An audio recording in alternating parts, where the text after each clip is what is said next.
오늘 우리에게 주신 하나님의 말씀은 로마서 6장 12절에서 14절 말씀입니다.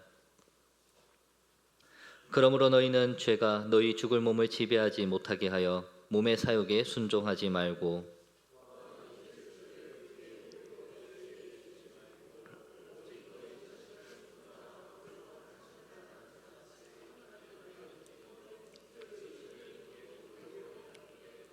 함께 하겠습니다.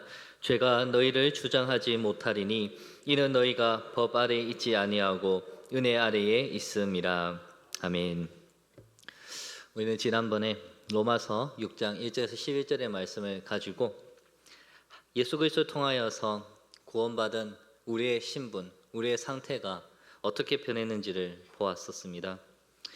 어떻게 변했습니까? 11절에 보면 이와 같이 너희도 너희 자신의 죄에 대하여는 죽은 자요 그리스도 예수 안에서 하나님께 대하여는 살아있는 자로 여길지어다. 우리는 죄에 대하여서 죽었고 의에 대하여 하나님에 대하여 산 자가 되었습니다. 그리하여서 더 이상 죄의 지배를 받지 않는 그런 인생이 되었지요. 죄를 짓는 것을 당연시 여기지 아니하고 이제는 죄를 거부할 수 있고 의를 사랑할 수 있으며 죄에서 자유하는 인생이 되었습니다. 우리의 신분이 죄의 종이 아니라 하나님의 자녀, 백성, 아들 그렇게 신분이 변했기 때문에 예수 그리스도를 통하여서 죄에서 벗어난 의롭다 하심을 얻은 그런 몸이 되었기 때문에 우리는 더 이상 죄 아래에 있지 않게 되었지요. 그러니 성도는 어떤 삶을 살아야 합니까? 죄를 멀리하고 죄가 없는 삶을 살아가야 합니다. 하지만 분명히 기억해야 할 것은 우리가 죄에 대하여 죽었지만 죄는 여전히 우리 가운데 존재한다는 것이지요.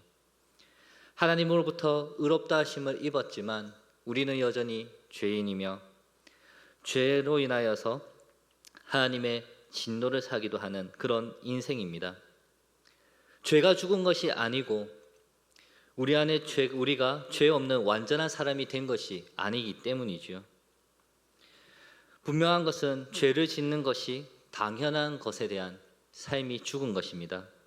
죄의 세력에서 그 지배 아래에서 벗어난 삶, 건짐을 받은 삶이 되었다는 것이지요.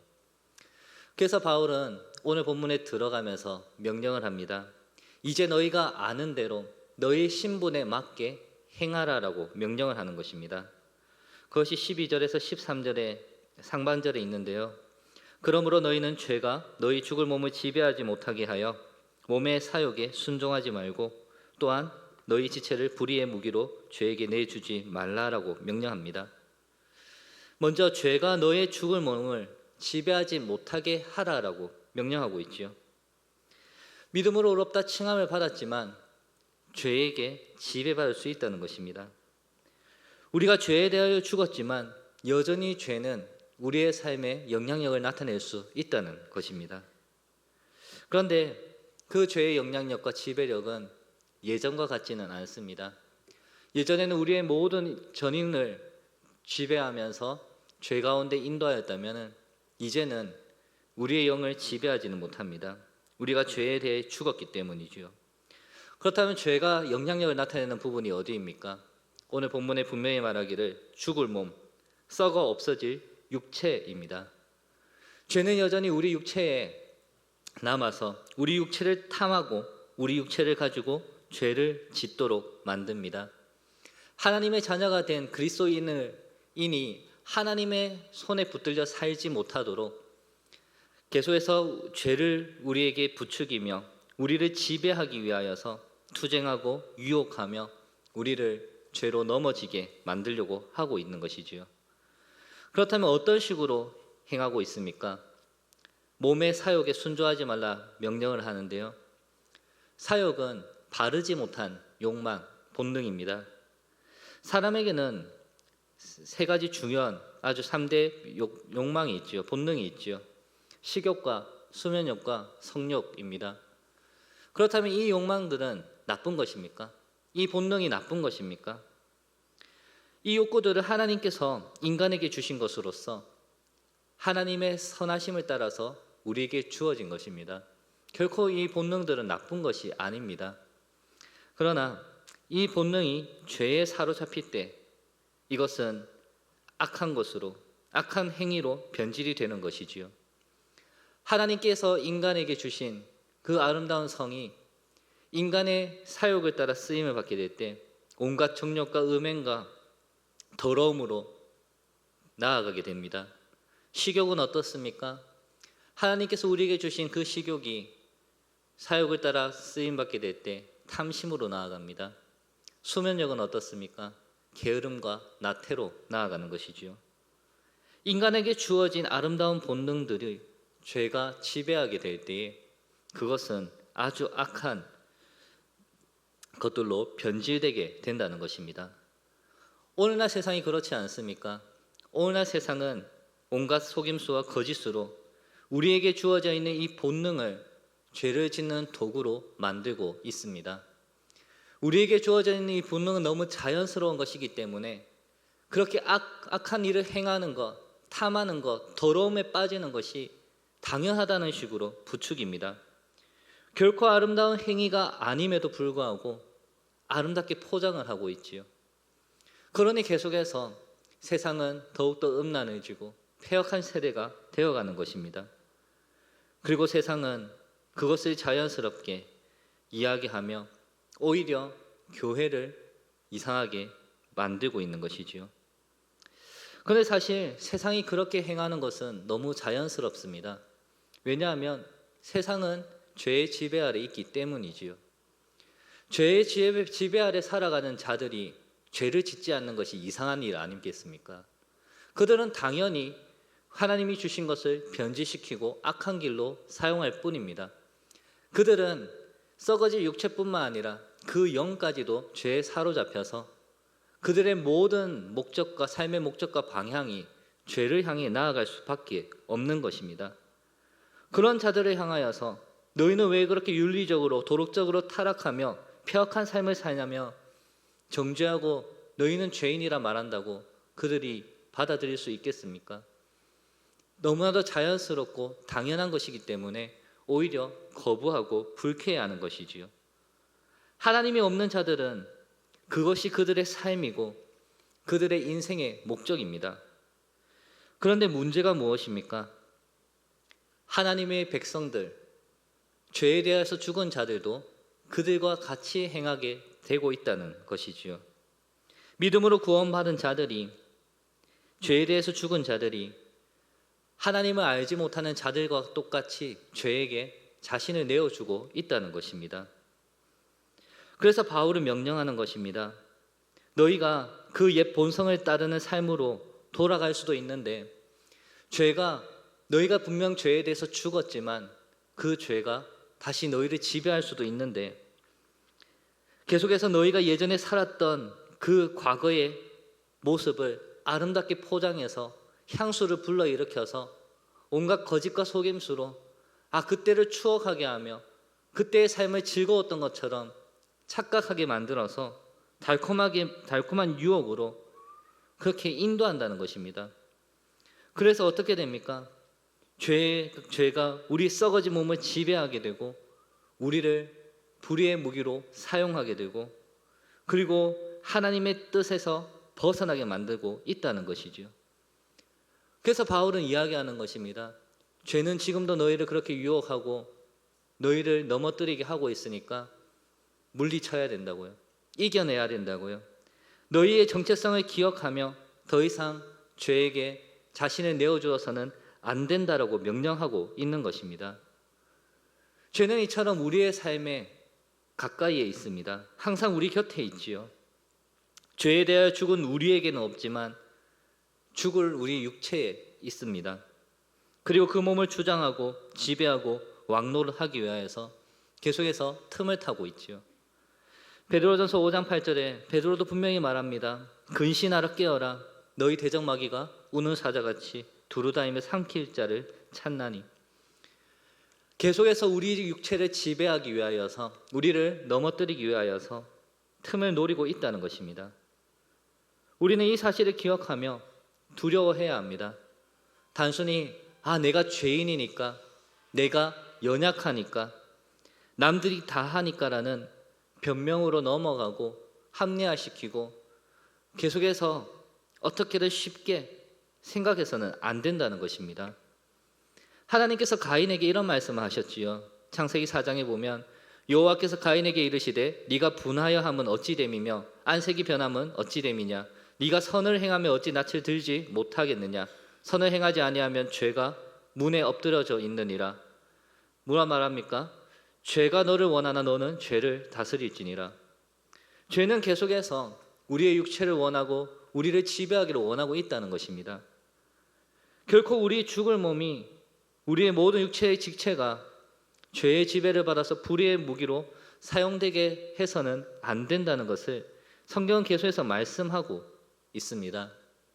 그런데 만약 우리의 육체를 죄의 무기로 내어준다면, 죄의 지배 받게 된다면 어떻게 되겠습니까? 죄는 나의 썩어질 육체를 가지고 하나님을 대적합니다.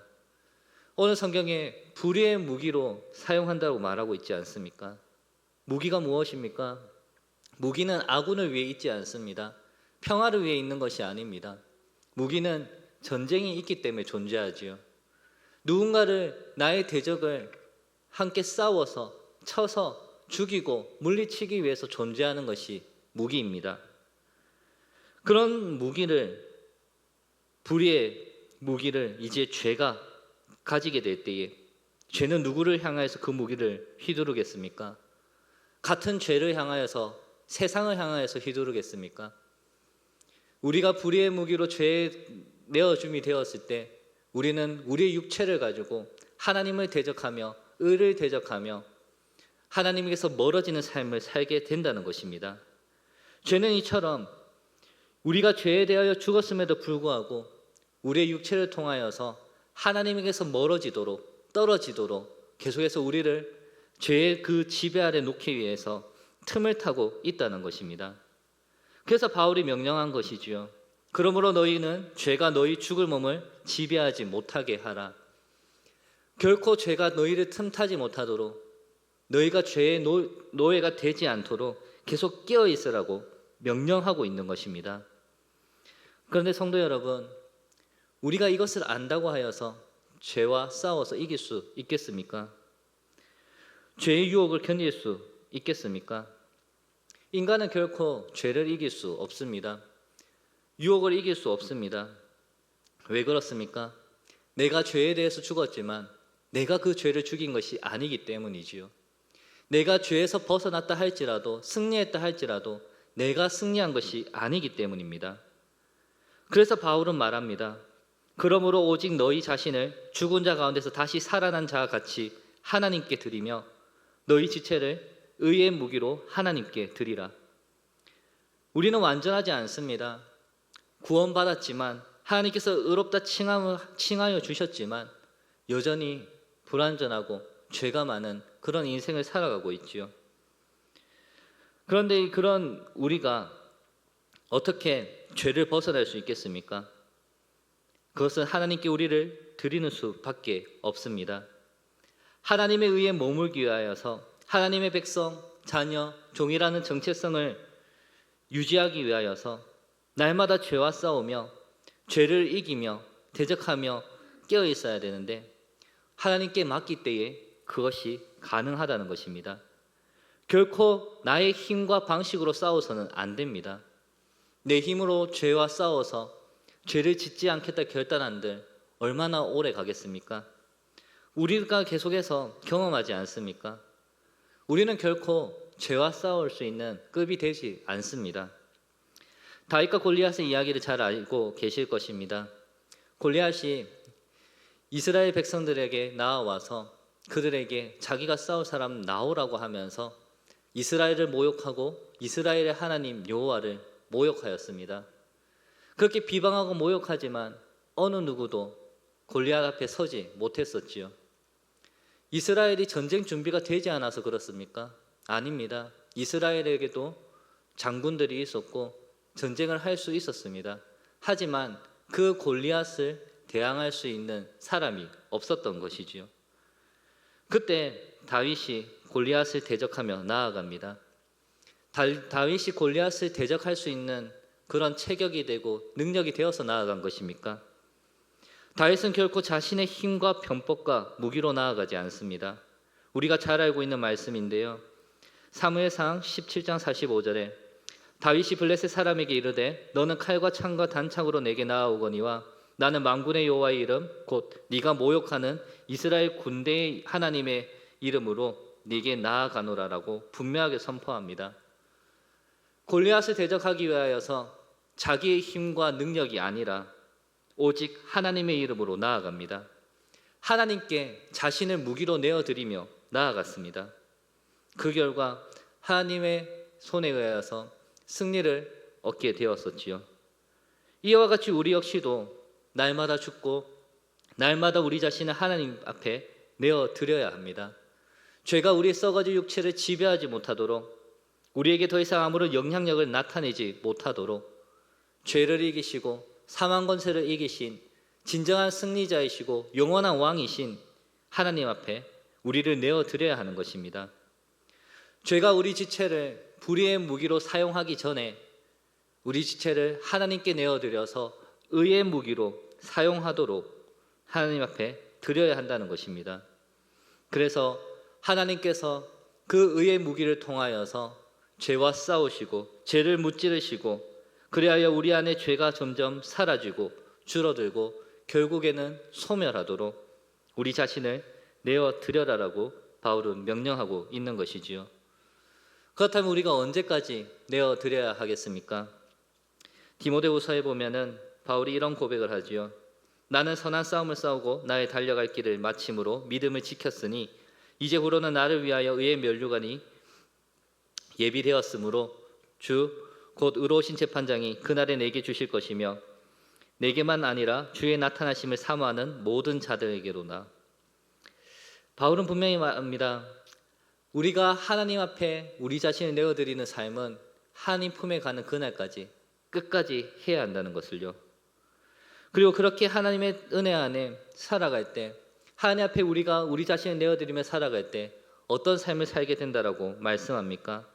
14절입니다. 죄가 너희를 주장하지 못하리니 이는 너희가 법 아래 있지 아니하고 은혜 아래 있음이라. 하나님의 약속을 믿는 믿음 안에 하나님께서 성취하실 그 약속 안에 살아간다는 것인데요. 그 약속이 무엇입니까? 죄가 다시는 우리를 주장하지 못하게 확실하게 지켜주겠다라는 하나님의 약속입니다. 여기에서 바울은 죄가 다시는 우리를 주장할 수 없는 이유가 우리가 율법 아래에 있지 아니하고 은혜 아래에 있기 때문이다라고 말하고 있습니다. 율법 아래에 있었던 우리의 삶은 어떠했습니까? 율법은 우리를 죄에서 승리하게 하지 못합니다.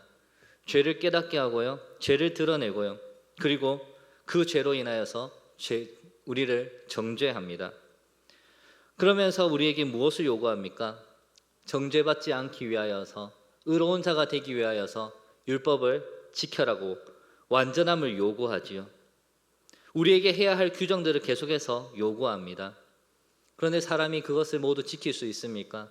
행할 수 있습니까? 그럴 수 없기 때문에 우리는 죄를 이기지 못하고 죄의 지배 아래 살아갈 수밖에 없었습니다. 그러나 이제 어디에 있다고 합니까? 하나님의 은혜 아래 있습니다. 하나님의 은혜 아래 살아가는 삶은 어떻겠습니까? 하나님께서 그 은혜로 우리를 품고 용서하시지요. 하나님의 그 은혜는 우리의 연약함을 알기 때문에 하나님을 의지하고 순종하라 명령하시며 그렇게 하나님 앞에 나온 자에게 죄를 이길 수 있도록 성령으로 힘을 주시고 하나님의 뜻을 따라 살아갈 수 있도록 성령으로 도우시며 이끄신다는 것입니다. 그리하여서 우리의 반석이시고 길이시고 빛이 되시는 하나님 안에 그 은혜 안에 머무기 때문에 죄가 우리를 주장하지 못한다라고 분명하게 선언하고 약속하는 것이지요. 우리는 이러한 하나님의 은혜를 기억하며 하나님 안에서 참 자유를 누리는 삶을 살아가야 합니다. 죄에 대하여 죽은 우리가 다시는 죄를 짓지 않기 위하여서 우리에게 주신 은혜를 힘입어 죄에서 승리하는, 우리의 자유의지를 통해 죄를 선택하는 것이 아니라 의를 선택하며 하나님께 나아가는 그런 자유의 삶을 살아가야 하는 것이지요. 성도 여러분, 어떤 삶을 살아가야 하겠습니까? 우리는 이미 죄에 대하여 죽었습니다. 죄에서 자유함을 얻었습니다. 그러나 여전히 죄는 우리의 육체를 탐하고 지배하기 위하여서 공격하며 유혹합니다. 무엇을 택하고 어디에 여러분을 내어주시겠습니까? 불의의 무기로 죄에 내어주시겠습니까? 의의 무기로 하나님께 내어줘야 하겠습니까? 하나님의 약속을 믿는 믿음 안에 우리의 몸을 의의 무기로 하나님께 내어드릴 수 있는 저와 여러분이 되기를 소망합니다. 우리 안에 있는 수많은 죄의 유혹들, 계속해서 나를 넘어뜨리려 하고 나의 모습 안에서 계속해서 나타나는 그 모든 죄들을 나의 힘으로 이겨내는 것이 아니라 나를 하나님께 드릴 때에 하나님께서 그 손에 나를 들어서 죄와 싸우시고 물리치시고 승리하게 하시는 그 은혜를, 그 역사를 날마다 경험할 수 있는 그런 저와 여러분이 되기를 소망합니다.